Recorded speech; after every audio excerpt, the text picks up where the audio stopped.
Fund, जब मैं mutual fund बात करता हूँ, active mutual fund versus index mutual fund versus ETF versus stock में डायरेक्ट पैसा लगाऊं क्या, इसके बारे में टॉपिक है।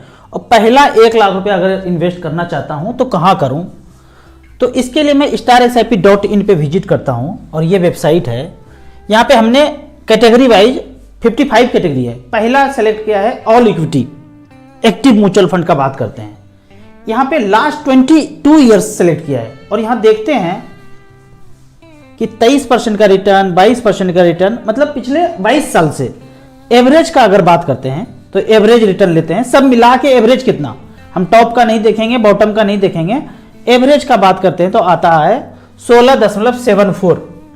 हमने 16.74 यहाँ पे मेंशन कर दिया। ऑल इक्विटी 16.74, लास्ट 22 ईयर्स में कंपाउंडिंग रिटर्न है ये।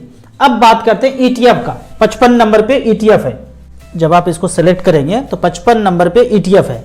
अब ईटीएफ में मोतीलाल ओसवाल ने दिया है 21% का, Motilal Oswal Nifty mid cap ने दिया है 16% का। ज़्यादातर तो यहाँ पे गोल्ड ही है और सेंसेक्स ही है, तो कैटेगरी इतना डाइवर्सिफाइड नहीं है। गिना चुना इंडेक्स है, उसमें आप पैसा इन्वेस्ट करेंगे तो फंसने जैसा बात है। सारा का सारा पैसा 1000 2000 थोड़ा सा 10,000 5,000 डालना है तो डाल के देखिए, लेकिन ज़्यादातर पैसा इन्वेस्ट करना है, फाइनेंशियल फ्रीडम पाना चाहते हैं, वेल्थ क्रिएशन करना चाहते हैं, तो ये सब कैटेगरी मुझे सही नहीं लगता है। अब यहाँ पे एक उदाहरण लेता हूँ, मोतीलाल ओसवाल मिड कैप में इसने पिछले 10 साल में 16.18 का रिटर्न दिया है। अब दूसरा बात करते हैं active manage fund. Motilal Oswal mid cap actively manage fund है। पिछले 9 साल में इसने भी 20.4% का रिटर्न दिया है। तो कहां अंतर है? एक्टिव मैनेज फंड तो ज्यादा अच्छा दिख रहा है यहाँ पे। अब बात करते हैं इंडेक्स फंड का। इंडेक्स फंड 53 नंबर के कैटेगरी में है। यहाँ पे भी लास्ट 22 ईयर्स सेलेक्ट किया है। सबसे टॉप का जो इंडेक्स फंड है उसने 14% का रिटर्न दिया है, यूटीआई का है। हम तो इस तरह से यदि हम देखें पिछले 22 साल में 3 ही इंडेक्स हुआ करता था और टोटल एवरेज देखेंगे 13.34% का रिटर्न यहाँ पे इंडेक्स ने दिया है। तो यहाँ पे हमने लिख दिया इंडेक्स में 13.34। आपको खुद से कंपेयर करना है, कोई लॉगिन करने का कुछ जरूरत नहीं है। खुद से कंपेयर कीजिए, 5 साल 10 साल 7 साल 8 साल में कितना हो रहा है। हर कैटेगरी को अलग अलग आप यहाँ पे कंपेयर कर सकते हैं। यहाँ पे यदि ETF का बात करते हैं तो यहाँ पे नंबर ऑफ इन्वेस्टर बहुत कम है। तो जब आप बेचना चाहेंगे तो कोई खरीदने वाला भी सेलर होना चाहिए। जब आप बेचना चाहेंगे तो कोई खरीदने वाला है ही तो बिकेगा ही नहीं, तो फंसने जैसा बात है। नॉर्मल फंड लेंगे तो रोज खरीद बिक्री हो रहा है तो आपका पैसा फंसेगा नहीं, लिक्विडिटी ज्यादा है। तो एक्टिवली मैनेज फंड के बारे में थोड़ा सा और बात करते हैं। मान लीजिए जब सत्यम का कांड हुआ था और अभी जो अदानी शेयर में ये जो कांड हुआ, नॉर्मल इन्वेस्टर रिमेन इन्वेस्टेड रहा और कितना तो ऊपर भी चला गया, लेकिन फंड मैनेजर ऐसे स्टॉक में इन्वेस्टेड नहीं था, वो पहले ही निकल गया। यहाँ पे जब हम इंडेक्स फंड को ये बोलते हैं कि एक्टिवली मैनेज फंड से ज्यादा अच्छा है, एक चीज सोच के देखिए, जब इंडेक्स फंड गिरेगा, कोई स्टॉक गिरेगा, तब वो इंडेक्स से बाहर हो जाएगा। इंडेक्स में वो तब तक है जब तक अच्छा कर रहा है, जैसे ही गिरा कि इंडेक्स से बाहर हो जाएगा। पर फंड मैनेजर एग्जिट करने के लिए वो षड्यंत्र के पहले ही पता चल जाएगा, उनको पहले ही तामझाम चल जाएगा पता कि सत्यम में जब पंगा हो रहा था या अदानी में पंगा हो रहा था, ये फंड मैनेजर कोई भी उसमें रिमेन इन्वेस्टेड नहीं था, वो पहले ही समझ गया और उसमें इन्वेस्ट ही नहीं किया। लेकिन जब आप इंडेक्स का बात करते हैं तो वो तो गिरेगा 10-20% 30%, तब आपको पता चलेगा और वो इंडेक्स से बाहर होगा। तो जब तक अच्छा चल रहा है तो इंडेक्स में बना रहेगा, भूकंप आएगा तो झेल नहीं पाएगा। ये भूकंप से बचाने के लिए आपको फंड मैनेजर ही चाहिए। तो मैं पर्सनली बात करूं तो मुझे कभी भी बाकी कैटेगरी समझ में नहीं आया। Mid cap, small cap, multi cap, flexi cap, ये सब समझ में आया, बाकी कैटेगरी समझ में नहीं आया। आपका कहना होगा कि पहला 1 लाख रुपए कहाँ इन्वेस्ट करूं, तो मैं कहूंगा 25-25 हजार करके टॉप 4 स्मॉल कैप में लगा दीजिए। वो कौन सा टॉप 4 स्मॉल कैप है? तो यहाँ पे हमने सेलेक्ट किया है लास्ट 10 ईयर्स 25 साल।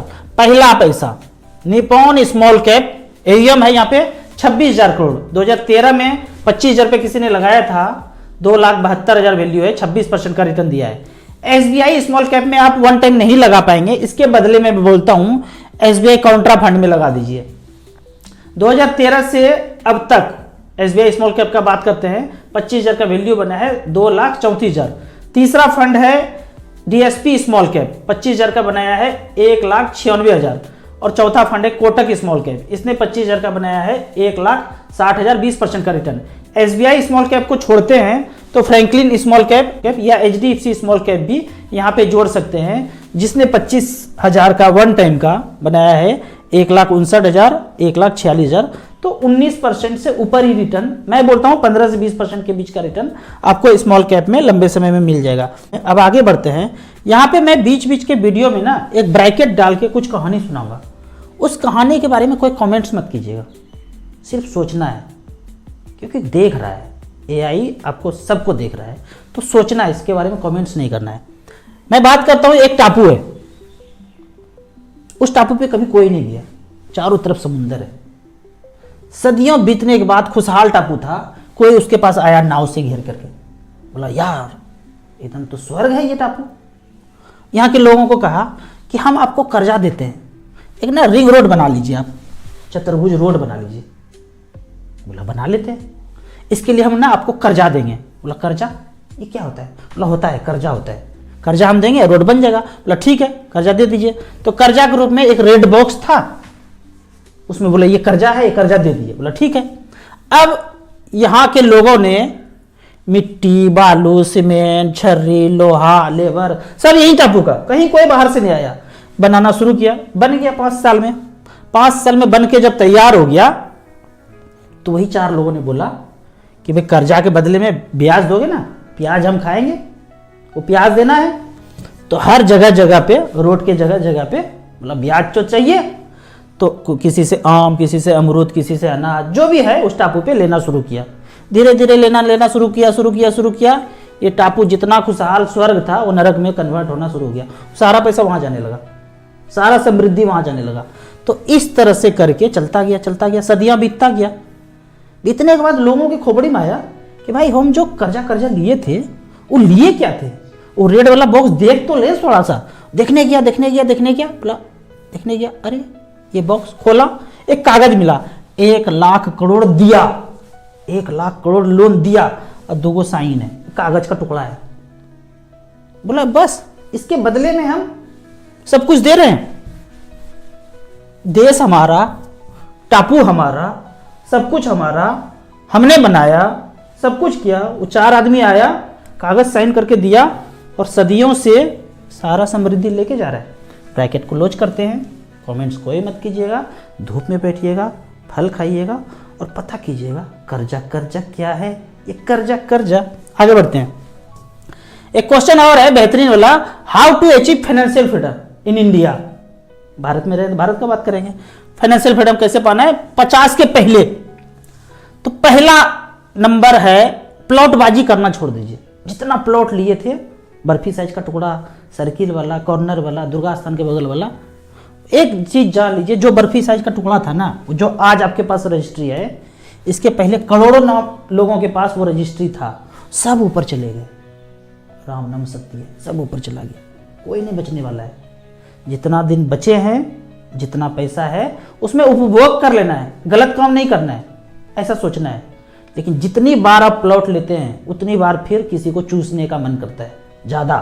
कोई दुकान कर रहे हैं, कोई बनिया है, कपड़े की दुकान है, जो भी है, बिजनेसमैन है, ज़्यादा से ज़्यादा रुक ही नहीं रहा है, तोड़ना बंद ही नहीं होता है, कभी संतोष ही नहीं होता है। आप इसको बंद कर दीजिए लेना, एकदम संतोष ही संतोष, परम संतोष हो जाएगा। क्या करना है पैसे की जरूरत का? हम कहते हैं कोई जरूरत ही नहीं, तो भाग दौड़ बंद हो गया। पहला काम प्लॉटबाजी करना बंद। दूसरा ये सोचना है कि बैंक में, पोस्ट ऑफिस में, किसान विकास पत्र, सुकन्या योजना, प्रोविडेंट फंड, ये जो भी है, सेफेस्ट वाला, खोपड़ी का ब्लूटूथ थोड़ा सा ऑन करना है, पूरा तो ऑन हो नहीं पाएगा, थोड़ा सा ऑन करना है। और ये सोचना है ये सब मिलके कहाँ लगाता है पैसा? कोई मंगल ग्रह पे, बुध ग्रह पे, कहीं और नहीं, ये मार्केट में ही लगाता है। सेंसेक्स मार्केट, निफ्टी उसी का नाम है। ये सब मार्केट में लगाया, वहां से पैसा जनरेट किया, 10%, 12%, 15%, जो भी जनरेट किया, हमको 6, 7, 8 दे दिया। जब सब ये वही लगा रहा है तो हम ही लगा देते हैं। जब हम लगाएंगे तो उसका नाम है मच फंड, पता ही है। एज है 30 साल, अभी जवान है, 20 साल टाइम है 50 होने में, और आपने टारगेट बना लिया 2 करोड़ का। आप कहेंगे कि कमेंट में 2 करोड़ का क्या वैल्यू होगा? अरे क्या वैल्यू होगा, कैलकुलेट कीजिए ना। 50 लाख होगा, 60 लाख होगा, 70 लाख होगा, प्लान करेंगे, कुछ तो होगा। पता चला खत्म हो गया जिंदगी, 20 लाख भी नहीं बचा। सब जीवन यापन करने के बाद, ऐश मौज से जीने के बाद आपके पास 2 करोड़ बच जाएगा तो आप राजा हो जाएंगे। जीवन तो चल ही रहा है ना, जी ही रहे हैं। इस जीने जूने के बाद सरप्लस पैसा बच जाए तो राजा ही होंगे। तो यहाँ पे बोलेंगे कि 2 करोड़ कुछ नहीं होता है, अरे 4 करोड़ के प्लान कर लीजिए, 5 का कर लीजिए, 10 का कर लीजिए। हम एक फार्मूला बता दिए, a + b का whole square, a² + b² + 2ab। ये फार्मूला नींद में भी पूछिएगा ना, हमसे गलती नहीं होता है, हमने ये फार्मूला बता दिया। अब p + q का होल स्क्वायर कर दीजिए, और करना है तो xy का होल स्क्वायर कर दीजिए। अब आगे बढ़ते हैं, 20 साल टाइम है तो यहाँ पे कैलकुलेटर में आते हैं। सबसे पहले StarSIP.in का बेहतरीन कैलकुलेटर पे आए, यहाँ पे लिखा 15,200 रुपया अगर करते हैं पर मंथ। यहाँ पे काफी सारा कैलकुलेटर है, SIP, लमसम, SWP, गोल कैलकुलेटर सब है। तो हमने SIP सेलेक्ट किया है। 15,000 पर मंथ किया, 15,200, 20 साल 14% का रिटर्न मिले तो 36,48,000 जमा करूंगा, 2 करोड़ रुपया हो जाएगा। अगर हमें मचमच फंड नहीं जानते हैं, हमको नहीं पता है इसके बारे में, हम आपका वीडियो भी नहीं सुने, कुछ नहीं जानते हैं, तो चलिए बैंक, पोस्ट ऑफिस, सेफेस्ट में 7% के रेट से 2 करोड़ से गिर के 80 लाख पे तो आप आ ही जाएंगे। और किया मचमच फंड तो 2 करोड़ तक आ सकता है। अगर आपके पास 15,000 नहीं है तो उसका आधा 7,500 होगा। उतने से करेंगे 20 साल तक तो 1 करोड़ रुपया पूरा हो जाएगा। जहां किसी को 2 करोड़ होता है वहां आपको 1 करोड़ होगा। इतना भी नहीं, उससे भी आधा कीजिए, 50 लाख का टारगेट बनाइए। अब जो मैं हमेशा बोलता हूं कि मिड कैप स्मॉल कैप में पैसा झोंकते जाइए, BNP परिवार म्यूचुअल फंड के भी जो है ना टॉप के की पर्सन ऐसा बोल रहे हैं कि लगता है वही वाला, लगता है हमारा चैनल ये भी देखते हैं, mid cap small cap fund could give better return in long term. हम भी यही बोलते हैं, तो लगता है भाई साहब हमारा वीडियो भी ये यूट्यूब पे देखते हैं।